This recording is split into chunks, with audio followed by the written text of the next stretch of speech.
அருமையான கர்த்தருடைய பிள்ளைகளே, இந்த நாட்களில் ஆவியானவருடைய குணங்கள் என்ன?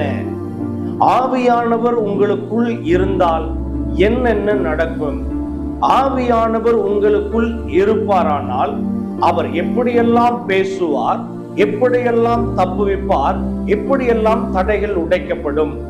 நீங்கள் முதலாவது பரிசுத்த ஆவியை பெறுகிறதற்கு முதலாவது நீங்கள் வாஞ்சிக்க வேண்டும்.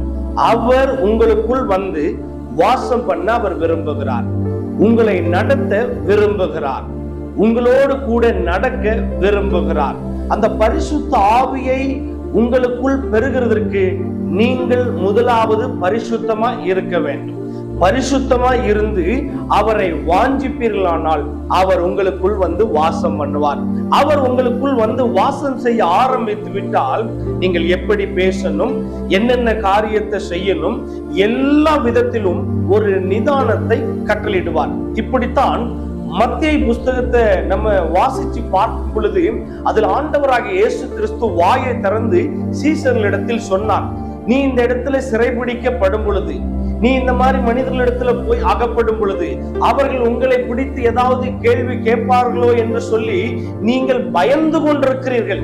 நீங்கள் பயப்பட வேண்டாம், நீங்கள் கலங்க வேண்டாம். உங்களுடைய ஆவியானவர் உங்களுக்குள் இருந்து பேசுவார் என்று வேத வசனத்தின் மூலியமாய் கற்றுக் கொடுத்தார். அவர் உள்ள இருந்து பேசுவாரானால் எந்த பிரச்சனையும் நம்மளை தொடாது, எந்த கண்ணீர்களும் நம்மளை தொடாது, எந்த காரியத்திலும் நீங்கள் அகப்பட மாட்டீர்கள். உங்களுக்கு விரோதமாய் வைக்கப்பட்டிருக்கிற கண்ணிகளுக்கு தப்பலாம். அப்படித்தான் வேதம் கற்றுக் கொடுக்கிறது. ஒரு வேத வசனத்தை பாருங்க, அது என்ன அழகா கற்றுக் கொடுக்குதுன்னு பாருங்களேன். மத்தேயின் புஸ்தகம் 10ஆம் அதிகாரம் அதில் 20வது வசனம், பேசுகிறவர்கள் நீங்கள் அல்ல, உங்கள் பிதாவின் ஆவியானவரே உங்களில் இருந்து பேசுகிறவர் அப்படின்னு எழுதப்பட்டிருக்குது. அருமையான கர்த்தருடைய பிள்ளைகளே, நீங்கள் என்னத்தை பேச போறோம் என்று எந்த விதத்திலும் நீங்கள் கவலைப்பட வேண்டாம். நீங்கள் பெற்ற ஆவியே, அந்த பரிசுத்த ஆவியே, அந்த நன்மையின் ஆவியே உங்களுக்குள் இருந்து நீங்கள் என்ன பேச வேண்டும் என்று அது தீர்மானித்து வைத்திருக்கும்.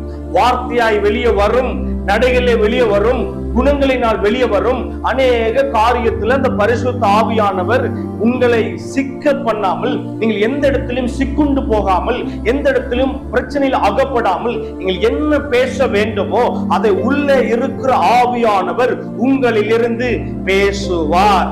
ஆவியானவருடைய குணங்கள் என்ன? இந்த தலைப்பில் நாம் பார்த்து கொண்டிருக்கிறோம். ஆவியானவருடைய குணங்கள் உங்களுக்குள் இருந்து பேச வேண்டும். அதுதான் அவருடைய குணம். உங்களுக்கு நல்ல குணம், நல்ல சிந்தனை, நல்ல அறிவு, நல்ல புத்தி, நல்ல காரியங்கள் உங்களுக்குள் ஒன்றொன்றாய் வர வேண்டும் என்று சொன்னால் அதுதான் வேதம் அழகாக கற்றுக் கொடுக்கிறது.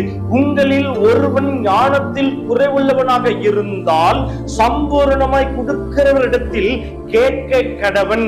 அந்த சம்பூர்ணமாய் கொடுக்கிறவரிடத்தில் நீங்கள் கேட்டுவிட்டால் அந்த சம்பூர்ணத்தின் ஆவியானவர் உங்களுக்குள் வந்து விடுவாரானால் அவரே உங்களுக்குள் இருந்து ஒவ்வொரு காரியத்திலும் அசைவாடுவார், ஒவ்வொரு காரியத்தையும் வெளிப்படுத்துவார், ஒவ்வொரு காரியத்திலும் நடத்துவார், ஒவ்வொரு இடத்திலும் உங்களை பேச வைப்பார். அல்லேலூயா. இந்த நாட்கள்ல அநேக பிள்ளைகள் மனம் பதறி பேசுகிறார்கள், பயத்தோடு இருக்கிறார்கள், கலக்கத்தோடு இருக்கிறார்கள். நாளைக்கு என்ன பேசுறது, நாளைக்கு என்ன சம்பவிக்கும், நாளைக்கு என்னங்க போய் சொல்றது, என்னன்னு பல குழப்பத்துல இருப்பார்கள். ஆனால் வேதம் அழகா கற்றுக் கொடுக்கிறது, நீங்கள் கவலைப்பட வேண்டாம். நீங்கள் பெற்ற ஆவியே, அந்த பரிசுத்த ஆவியே, அந்த நல்ல ஆவியே, அந்த தேற்றவாளனே உங்களுக்குள் இருந்து கிரயமாய் இந்த நன்மைகளை மாத்திரம் வெளியே கொண்டு வந்து பேசுவாராம். அல்லேலூயா. என்ன அழகாய் வேத வசனம் கத்து கொடுக்கிறது பாருங்க. ஆவியானவருடைய குணங்கள் அதெல்லாம். ஆவியானவருடைய குணங்கள் என்ன? நல்லதை மட்டுமே பேசுவார், நடக்க போறதை மட்டுமே பேசுவார், வரும் காரியத்தை குறித்து பேசுவார், உங்களை எந்த இடத்திலையும் அகப்படாமல் பாதுகாத்துக் கொள்வார். நீங்கள் இதை பேசுங்கள், வித்தியாசமாய் பேச வைப்பார், நன்மைக்குரியதாய் பேச வைப்பார், அநேக காரியத்துல தீர்க்க தரிசனத்தை பேச வைப்பார். அவர் உள்ளே இருந்தா மட்டும்தான் தீர்க்க தரிசனம் வெளியே வரும். அவர் உள்ளே இருந்தா மாத்திரம்தான் கர்த்தருடைய வார்த்தைகள் அளவில்லாமல் வெளியே வரும். அவர் உள்ளே இருந்தா மாத்திரம்தான் நன்மைகளை மட்டுமே பேச முடியும். அல்லேலூயா. அந்த நல்லவர், அந்த நல்ல குணங்கள் உடையவர் இருக்க வேண்டும் என்று சொன்னால் நீங்கள் முதலாவது வாஞ்சிக்க வேண்டும். அந்த நல்லவர் உங்களுக்குள் வருகிறதற்கு நீங்கள் உங்களுடைய இருதயத்தை திறக்க வேண்டும். இந்த இருதயத்தை நீங்கள் திறந்து கொடுப்பீர்களானால், அவர் உங்களுக்குள் வருவாரானால், உங்களை நிச்சயமாய் நல் வழியிலே நடத்த அவர் உயிரோட தான் இருக்கிறார். அல்லேலூயா. என்ன அழகான வசனம் பாருங்க. பேசுகிறவர்கள் நீங்கள் அல்ல, உங்கள் பிதாவின் ஆவியானவரே உங்களில் இருந்து பேசுகிறவர். இந்த நாட்கள்ல செவிக்காம போய் பேசுறது, ஆவியில நிறையாம போய் பேசுகிறது, உபவாசத்துல உட்காராம போய் பேசுகிறது, ஒரு கூட்டத்துக்கு போகும்போது ஏதோ கடமைக்கு ஏதோ ஒத்த வாக்கிய புக் எடுத்து ஏதோ 4 வசனத்தை எடுத்து அந்த இடத்துல போய் போர்வையா அடிச்சு விட்டுட்டு வர்றதுல எந்த பிரயோஜனம் அல்ல. உங்களில் இருந்து ஆவியானவர் மாத்திரம் பேசுவாரானால் நிச்சயமாக அந்த இடத்துல விடுதலை உண்டாகும், சுகம் உண்டாகும், மாற்றம் உண்டாகும், ரட்சிப்பு வரும், மேன்மைகள் வரும், உயர்வுகள் வரும். அந்த இடத்துல அந்த சபைகள் வளர்ச்சிகளுக்கு உண்டான ஒரு வார்த்தைகளாய் உங்களிடத்திலிருந்து வரும் பொழுது, அந்த சபை வளரும் பொழுது மீண்டும் உங்களை அந்த இடத்திற்கு அழைப்பார்கள். அப்படி ஒரு காரியத்தில் நீங்கள் கர்த்தருடைய சமூகத்தில் உட்கார்ந்து ஆவியில நிரம்பி ஆவியானவர் சொல்லுகிற வார்த்தைகளை கேட்டு கிரயமாய் சபைகளுக்கு போய் பிரசங்கத்தை பண்ணும் பொழுது, விசுவாசிகளுக்கு வார்த்தைகளை விதைக்கும் பொழுது, அந்த வார்த்தையின் நிமித்தம் ஜனங்கள் கனி கொடுக்கிறவர்களாய் சபையிலே வளருவார்கள். கனிகள் கொடுக்கத்தக்கதான வார்த்தைகளை எங்கிருந்து வரும்? உங்களில் இருக்கிற ஆவியானவரே அந்த வார்த்தைகளை கொடுக்கிறாராம். அந்த வார்த்தையை வாங்குகிற பிள்ளைகள் இருதயத்திலே விதைக்கும் பொழுது என்ன சம்பவிக்கிறது? அவர்களுக்கு ஆசீர்வாதம் உண்டாகிறது, அவர்களுக்கு நன்மைகள் உண்டாகிறது. வேதம் சொல்லுகிறது, அவர் சொன்ன எல்லா வார்த்தைகளும் நிறைவேறினது என்று வாசிக்கிறோம் இல்லையா? அவர் உங்களுக்குள் இருந்து பேசினா மட்டும்தான் வார்த்தைகள் நிறைவேறும். அந்த வார்த்தைகள் பலிக்கும், அந்த வார்த்தைகள் தங்கும், அதில் எந்த மாற்றமும் இல்லை. அவர் உள்ளே இல்லாம நம்ம எங்கேயும் பேசக்கூடாது. ஆவியானவருடைய குணம், முதல் குணத்தை நாம் பார்த்து கொண்டிருக்கிறோம். அவர் உங்களுக்குள் இருந்து பேச வேண்டும் என்று விரும்புகிறார். அருமையான கர்த்தருடைய பிள்ளைகளே, இந்த 2 சாமுவேலின் புஸ்தகத்தை பார்க்கும் பொழுது தாவீது கூட கர்த்தருடைய ஆவியானவர் இருந்தாராம். தாவீது கூட அந்த கர்த்தருடைய ஆவியானவர் இருந்ததுனால அங்க என்ன சம்பவிக்கிறது வாசித்து பாருங்க. 2 சாமுவேலின் புஸ்தகம் 23ஆம் அதிகாரம் 2வது வசனம் அழகாய் சொல்லப்பட்டிருக்கிறது. வாசிக்க கேட்போமா? கர்த்தருடைய ஆவியானவர் என்னை கொண்டு பேசினார். அவருடைய வசனம் என்னுடைய நாவில் இருந்தது. பாருங்க, கர்த்தருடைய ஆவியானவர் என்னை கொண்டு பேசினார். இந்த நாட்கள்ல கர்த்தருடைய ஆவி உங்களுக்குள் இருந்து பேசுகிறதா? உங்களை நீங்களே நிதானித்து பாருங்கள். கர்த்தருடைய ஆவி உங்களுக்குள் இருந்து ஜனங்களை ஆசீர்வதிக்க சொல்லுகிறதா? அதை முதலாவது நிதானித்து பாருங்கள். கர்த்தருடைய ஆவியானவர் இந்த இடத்தில் போய் இந்த பிரசங்கத்தை பண்ணென்று உங்களுக்கு உணர்த்துகிறாரா? அதை முதலாவது நிதானித்து பாருங்கள். நம்ம மனம் பதறி எந்த இடத்திலையும் பேசிவிடக் கூடாது என்று சொல்லித்தான் அவருடைய ஆவி உள்ளே இருந்து உங்களை உந்திக் கொண்டிருக்கிறது. உங்களை நடத்த வேண்டும் என்று உந்திக் கொண்டிருக்கிறது, உங்களை நடத்த வேண்டும் என்று எச்சரித்துக் கொண்டிருக்கிறது. அவர் உங்களுக்குள் இருக்கிற வரைக்கும் எல்லா இடத்திலும் ஆசீர்வாதத்தை எல்லா ஜனங்களும் காண்பார்கள், மேன்மைகளை காண்பார்கள். கர்த்தருடைய ஆவியானவர் தாவீதுக்குள் இருந்தார். அந்த தாவீதுக்குள்ள இருந்ததுனாலதான் அவர் பேசுகிறார். அவருடைய வசனம் அவருடைய நாவிலிருந்து வெளியே வருகிறது. அவர் உள்ள இல்லைன்னா எந்த அபிஷேகமும் வேலை செய்யாது. அவர் உள்ள இல்லைன்னா எந்த மேன்மையும் நடக்காது. அவர் உள்ள இல்லைன்னா எந்த தீர்க்க தரிசனமும் நிறைவேறாது. ஒன்றே ஒன்று மாத்திரம் நன்றாய் புரிந்து கொள்ளுங்கள். அவர் உங்களுக்குள் வந்து அவர் உங்களோடு இருந்து உங்களுக்குள் இருந்து பேச வேண்டும் என்று விரும்புகிறார். அவரை உள்ளே கொண்டு வருகிறதற்கு, அவர் உள்ளே வருகிறதற்கு முதலாவது நீங்கள் பரிசுத்தமாகி உங்களுடைய இருதயத்தை திறந்து கொடுங்கள், உடைய சிந்தையை திறந்து கொடுங்கள், உடைய கண்களை திறந்து கொடுங்கள், உடைய காதுகளை திறந்து கொடுங்கள். அவர் உங்களுக்குள் வந்து வாசம் செய்யும் பொழுது நிச்சயமாய் அவர் உங்களோடு இருந்து பேசுவார், அவர் உங்களை நடத்துவார். தாவீதை நடத்தினது யாரு? அவங்களுடைய சகோதரர்களா, அல்லது அவங்களுடைய தகப்பனா, அல்லது அவங்களுடைய கூட இருந்தவர்களா? யாரு நடத்தினது? கர்த்தருடைய ஆவியா இருக்கிற அந்த அபிஷேகம் அதுதான் அவரை நடத்தினது. அவருக்குள் இருந்த ஆவியானவர் கோலியாத்தை வீழ்த்தும்படி ஒரு காரியத்தை அங்கே செய்கிறார். அவருக்குள் இருந்த அபிஷேகம் அநேக இடத்துல தப்பித்து போக கிருபை பாராட்டினது.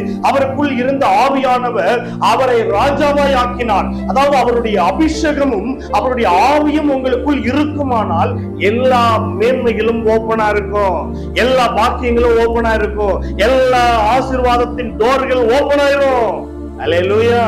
அவரை முதலாவது உங்களுக்குள் கொண்டு வருகிறதற்கு வாஞ்சையா இருங்கள். அதுக்குத்தான் சபையில சொல்றாங்க, பரிசுத்த ஆவியில நிரம்புங்க, பரிசுத்த ஆவியில நிரம்புங்க, பற்பல பாஷைகளை பேசுங்க, அவரோடு பேசுங்க. ஏன் சொல்றாங்க? அவரை நீங்கள் பெற்றுக்கொள்ளும் பொழுது ஆசீர்வாதத்தை பெற்றுக்கொள்றீங்க, நன்மையை பெற்றுக்கொள்றீங்க, பாக்கியத்தை பெற்றுக்கொள்கிறீங்க, பலனை பெற்றுக்கொள்கிறீங்க, இன்னும் இருக்கிற எல்லா நன்மைக்குரிய காரியத்தையும் பெற்றுக்கொள்கிறீர்கள். எப்ப பெற்றுக்கொள்ள முடியும் தெரியுமா? அவர் உங்களுக்குள் வந்து வாசம் செய்யும் போது, அவர் உங்களுக்குள் இருந்து பேசும்போது, அவர் உங்களுக்குள் இருந்து உங்களை நடத்தும் போது நிச்சயமாய் நீங்கள் மேன்மைப்படுத்தப்படுகிறீர்கள் என்று வேதம் சொல்லுகிறது. அல்லேலூயா. தாவீதுக்குள்ள இருந்த கர்த்தருடைய ஆவி தாவீதை மேன்மைப்படுத்தி வைத்தது. தாவீதுக்குள்ள இருந்த அந்த கர்த்தருடைய ஆவி தாவீதை பலப்படுத்தினது. தாவீதுக்குள்ள இருந்த அந்த கர்த்தருடைய ஆவி தாவீதுக்குரிய எல்லா காரியத்தையும் பாக்கியமாய், நன்மையாய், பலனாய் அவருக்குள் எப்பொழுதுமே இருந்தது. அல்லேலூயா. நீங்கள் எப்பொழுதும் கர்த்தருடைய ஆவியோடு நடக்க பழகுங்கள், ஜெபிக்க பழகுங்கள்.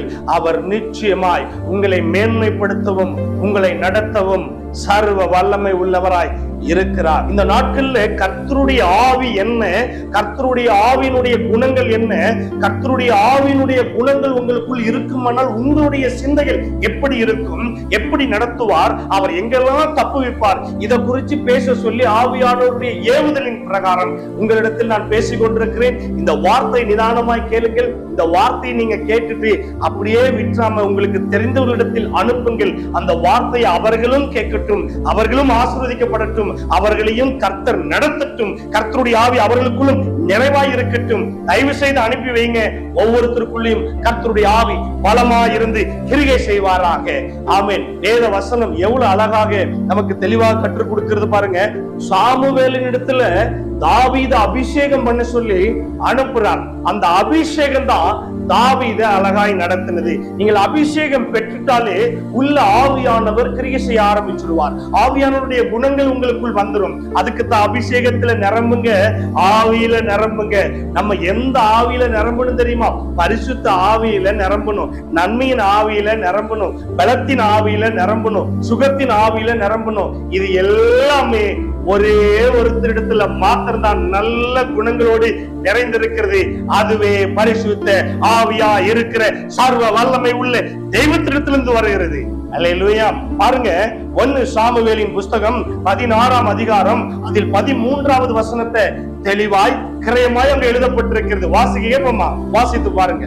அப்பொழுது சாமுவேல் தைலக்கொம்பை எடுத்து அவனை அவன் சகோதரர் நடுவிலே, அவனுடைய சகோதரர் நடுவிலே அபிஷேகம் பண்ணினார். அந்நாள் முதற்கொண்டு அந்த அபிஷேகம் பண்ணப்பட்ட நாளில் இருந்து கர்த்தருடைய ஆவியானவர் தாவீதின் மேல் வந்து இறங்கி இருந்தார். சாமுவேல் எழுந்து ராமாவுக்கு போய்விட்டான். அல்லேலூயா. பாருங்க என்ன அழகா சொல்லப்படுது பாருங்க. பரிசுத்த ஆவியானவர் வந்து இறங்கி தாவீதுக்குள் தங்கி இருந்தாராம். அல்லேலூயா. என்ன அழகான வசனம் பாருங்க. அந்த சாமுவேல் தைல கொம்பை எடுத்து தாவீதினுடைய தலையிலே ஊற்றும் பொழுது பரிசுத்த ஆவியானவர் வந்துட்டார். அந்த ஆவியின் குணங்கள் வந்துருச்சு. வந்து மாத்திரம் அல்ல, வந்து உள்ளே இறங்கி தங்கிட்டார். அங்கே இருக்கிறார், அங்கே வாசம் செய்து கொண்டிருக்கிறார். தாவீது அவர் உள்ளே வருகிறதற்கு இருதயத்தை ஓபன் பண்ணினார். அவருடைய இருதயத்தை அவருக்கு கொடுத்தார், நன்மையாய் கொடுத்தார், பரிசுத்தமாய் கொடுத்தார், எந்த தீங்கும் இல்லாமல் கொடுத்தார். எந்த விதத்திலும் எந்த காரியத்திலும் யோசிக்காமல் அவருக்கு இடத்தை கொடுத்தார். உள்ளே வந்து தங்கி இருந்தார். அந்த நாள் முதற்கொண்டு தாவீது பயங்கரமான காரியத்தை செய்ய ஆரம்பிக்கிறார். அருமையான கர்த்தருடைய பிள்ளைகளே, முதலாவது உங்களிடத்தில் பரிசுத்த ஆவி வர வேண்டும். அந்த அபிஷேகம் வர வேண்டும். உங்களுக்குள்ள வந்து உங்க பக்கத்துல வந்து யோசிக்க கூடாது. உங்களை பார்த்த உடனே உள்ள வரணும்னு அது வாஞ்சிக்கணும். உங்களை பார்த்த உடனே அது உள்ள வந்து தங்கணும்னு வாஞ்சிக்கணும். உங்களை பார்த்த உடனே இவங்க உள்ள இருக்கணும்னு வாஞ்சிக்கணும். அப்ப நம்ம எப்படி இருக்கணும்? சுத்தமாக, நிதானமாக, பொறுமையாக, கர்த்தருடைய சமூகத்தில் பல மணி நேரம் ஜெபிக்கிறவனாக, வேத வசனத்துக்கு கீழ்ப்படுகிறவனாக, சபைக்கு கீழ்ப்படுகிறவனாக, ஊழியனுக்கு கீழ்ப்படுகிறவனாக, தாய் தகப்பனை கனம் பண்ணுகிறவனாக நீங்கள் இருக்கும் பொழுது, எல்லா விதத்திலும் கிரயமாய் நீங்கள் இருக்கும் பொழுது, உண்மை உள்ள மனுஷன் பரிபூரண ஆசீர்வாதத்தை பெறுவான் என்று என்ன காரணத்துக்காக சொல்லப்பட்டது தெரியுமா? உண்மையா எந்த மனுஷன் இருக்கிறானோ, பரிபூரண ஆசீர்வாதம் நிறைந்திருக்கிற சர்வ வல்லமை உள்ள அந்த பரிசுத்த ஆவி, அவருடைய குணங்கள் உங்களுக்குள் வந்து தங்குகிறதா. அதுதான் அந்த வேத வசனம் அழகாய் சொல்லுகிறது. உண்மை உள்ள மனுஷன் பரிபூரண ஆசீர்வாதத்தை பெறுவான். அந்த ஆசீர்வாதம் தான் பரிசுத்த ஆவி. அதுதான் நல்ல ஆவி. அதுதான் தேற்றவாளன். அந்த தேற்றவாளன் உங்களுக்குள் வருகிறதற்கு உங்களுடைய இருதயத்தை முதலாவது திறந்து கொடுங்கள். அல்லேலூயா. இன்னும் அழகான வசனம் பாருங்களேன். அந்த அபிஷேகம் பண்ண ஆரம்பிச்ச உடனே அந்த ஆவி அவனிடத்தில் வருகிறது, வந்து அவனை பார்க்கிறது, அவன் இருதயத்தை பார்க்கிறது, அவன் சிந்தையை பார்க்கிறது, அவன் பண்ணின ஒவ்வொரு ஆராதனையும், அவன் நடந்து கொண்ட ஒவ்வொரு விதத்தையும் அவனை பார்த்து கொண்டே இருக்கிறது. பார்த்த அந்த பரிசுத்த ஆவியானவர் இவனுக்குள் வாசம் செய்ய வேண்டும், இவனுக்குள் நான் இருக்க வேண்டும் என்று அது வாஞ்சித்த அடுத்த செகண்ட் உள்ளே வந்து தங்கி அமர்ந்தது. அல்லேலூயா. அருமையான கர்த்தருடைய பிள்ளைகளே, ஆவியானவருடைய குணங்கள் என்ன? அபிஷேகம் பண்ணணும், எல்லா தீங்குக்கும் விலக்கி காக்கணும், நல்ல வழியில நடத்தணும், எந்த தீங்கும் உங்களை தொடக்கூடாது என்பதே அந்த நல்ல குணம் நிறைந்த பரிசுத்த ஆவி. அவைகள் உங்களுக்குள் வருமானால் நிச்சயமாய் அவரே உங்களுக்குள் இருந்து பேசுவார். அல்லேலூயா. அருமையான கர்த்தருடைய பிள்ளைகளே, இன்னொரு வேத வசனம் அழகாய் கற்றுக் கொடுக்கிறது. 1 சாமுவேலின் புஸ்தகம் 18ஆம் அதிகாரம் 14வது வசனம். இங்கிருந்து ஒரு குணங்கள் வெளிப்படுகிறது. என்ன குணம்? வாசிக்க கேட்போமா? தாவீது தன் செய்கைகளில் எல்லாம் புத்திமானாய் நடந்தான். கர்த்தர் அவனோடு கூட இருந்தார். சாமுவேல் தாவீதை அபிஷேகம் பண்ணும் பொழுது வந்தவர், பார்த்தவர், தங்கினவர், உள்ளே இருந்தவர் என்ன பண்ண வைத்தார் தெரியுமா? தாவீது தன் செயல் எல்லாம் புத்திமானாய் நடந்தானா, ஒழுக்கமாய் நடந்தானா, எந்த இடத்திலும் களவு செய்யாம நடந்தானா, எந்த இடத்திலும் பாவத்தில் விழாம நடந்தானா. பாவத்தில் ஒரு இடத்துல விழுந்த பொழுது கூட அந்த பாவத்தை மன்னிக்க அந்த ஆவி தயப்பெடுத்திருந்தது. அந்த ஆவி அவனை மன்னிக்க வேண்டும் என்ற ஒரு குணத்தோடு இருந்தது. அதுதான் பரிசுத்த ஆவியின் குணங்கள். இந்த நாட்கள்ல நீங்கள் ஒரு பாவம் செஞ்சிட்டாலோ, அல்லது ஏதோ ஒரு அக்கிரமம் பண்ணிட்டாலோ, ஏதாவது ஒரு விதத்துல விழுந்து போயிட்டாலோ, சில மனிதர்கள் உங்களை குத்தி குத்தி காமிச்சு அவமானப்படுத்தி, கேவலப்படுத்தி, அசிங்கப்படுத்தி நீங்க ஏதாவது ஒரு விதத்துல விழுந்து போகணும்னு நினைப்பாங்க. ஆனா பரிசுத்த ஆவியானுடைய குணங்கள் அப்படி அல்ல. அவைகளிலிருந்து எப்படியாவது உங்களை காப்பாற்றணும், அவைகளிலிருந்து எப்படியாவது உங்களை நடத்தணும், அவைகளிலிருந்து எப்படியாவது உங்களை விடுவிக்கணும். அதே நோக்கம்தான் அந்த பரிசுத்த ஆவியினுடைய குணங்கள். அதுதான் பாருங்க, இந்த இடத்துல அழகாய் சொல்லப்பட்டிருக்கிறது. தாவீது செயல் எல்லாம் புத்திமானாய் நடந்தான், கர்த்தர் அவனோட கூட இருந்தார் அப்படின்னு எழுதப்பட்டிருக்குது. அருமையான கர்த்தருடைய பிள்ளைகளே, அந்த நல்ல ஆவியானவர் உங்களுக்குள் வந்து விட்டால், அந்த பரிசுத்த ஆவி உங்களுக்குள் வந்து விட்டால், அவர் நிச்சயமாய் கட்டாயமாய் உங்களை நடத்த அவர் உயிருள்ளவராய் இருக்கிறார். அல்லேலூயா. ஆவியானவருடைய குணங்கள் என்ன? அவர் உங்களுக்குள் இருந்து பேச வேண்டும், புத்திமானாய் நடத்த வேண்டும், அபிஷேகம் பண்ண வேண்டும். அந்த அபிஷேகத்தின் நிமித்தம் அநேக இடத்துல போய் தீர்க்க தரிசனம் சொல்ல வேண்டும். அந்த தீர்க்க தரிசனம் எல்லா பக்கமும் பலிக்க பண்ணணும், அது நிறைவேற பண்ணணும். அதுதான் ஆவியானவருடைய குணங்கள். அல்லேலூயா. தயவு செய்து அருமையான கர்த்தருடைய பிள்ளைகளே, உங்களுக்கு ஒரு நல் காரியம் நடக்க வேண்டும் என்று சொன்னால் தாவீதை போல அபிஷேகம் பண்ணப்படுங்கள். தாவீதை போல பரிசுத்த ஆவியானவர்களை சந்திக்கணும்னு நினைங்க. எப்படி தாவீதை சந்திக்க பரிசுத்த ஆவியானவர் வந்தாரோ, எப்படி பரிசுத்த ஆவியானவர் வந்து அவருக்குள் தங்கினாரோ, எப்படி புத்திமானாய் நடக்க வைத்தாரோ, எப்படி எல்லாம் அவரை பேச வைத்தாரோ, எப்படி எல்லாம் அவரை குதிக்க வைத்தாரோ, அதே போல அந்த பரிசுத்த ஆவியானவர் உங்களுக்குள் வர வேண்டும் என்று தயவு செய்து அவர் உள்ளே வர நீங்கள் ஆயத்தமா இருங்கள். கர்த்தர் இந்த வசனத்தின் மூலமாய் உங்களுக்கு ஒரு சிறு காரியத்தை கற்றுக் கொடுக்கிறார். அவருடைய குணங்கள் உங்களுக்குள் இருக்க வேண்டும். மாம்ச பலத்தை எடுத்து போடுங்க, சுய பலத்தை எடுத்து போடுங்க, சுய சிந்தனைகள் எடுத்து போடுங்க, மாம்ச சிந்தனைகள் எடுத்து போடுங்க. அந்த ஆவியானவருடைய சிந்தனைகள், அந்த ஆவியானவருடைய குணங்கள், அந்த ஆவியானவருடைய பேச்சுக்களை நீங்கள் பெற்றுக்கொள்ளுங்கள். அவரோடு பேசுங்கள். அவரே உங்களை பத்திரமாய் கிரயமாய் கரத்தை பிடிச்சு நடத்துவாராக. ஆமென். இஸ்ரவேலின் ஜெயபலமானவரே, உங்களுடைய கிருபைக்காக தயவுக்காக நன்றி செலுத்துறேன். இந்த நாட்கள்ல உங்களுடைய வார்த்தையை கிரயமா உங்களுடைய பிள்ளைகளுக்கு கொடுக்க கிருபை பாராட்டினீங்க. உங்களுடைய குணத்தை குறிச்சு, உங்களுடைய குணங்கள் உள்ளே இருக்குமானால் என்னெல்லாம் சம்பவிக்கும், எப்படியெல்லாம் நடத்துவேன் அப்படிங்கறத குறித்து நீங்க இந்த நாட்கள் உங்களுடைய பிள்ளைகளோடு பேசுறீங்க ஆண்டவரே. அந்த சத்தியத்தை உங்களுடைய பிள்ளைகள் அறிந்து கொள்ளட்டும். அந்த சத்தியத்தை அறிந்து கொள்ள ஒவ்வொரு பிள்ளைகளும் விடுதலையோடு சுகத்தோடு நடக்க கிருபை பாராட்டும்படியாக நான் ஜெபிக்கிறேன். பலத்த கருத்துக்களை ஒப்பு கொடுத்து ஜெபிக்கிறேன். பொறுப்படுத்திக் கொள்ளுங்க, கிருபையில மறைத்துக் கொள்ளுங்க, பெரிய காரியத்தை செய்யுங்க. இயேசு கிறிஸ்துவின் அதிகாரம் இந்த இரக்கம் நிறைந்த புண்ணிய நாமத்தில் ஜெபிக்கிறேன். ஜெபம் கேளும் எங்கள் நல்ல பிதாவே. ஆமென், ஆமென், ஆமென். God bless you. கர்த்தர் இந்த வேத வசனத்தின் பிரகாரம் உங்களோடு வந்து தங்கி இருப்பாராக. ஆமென்.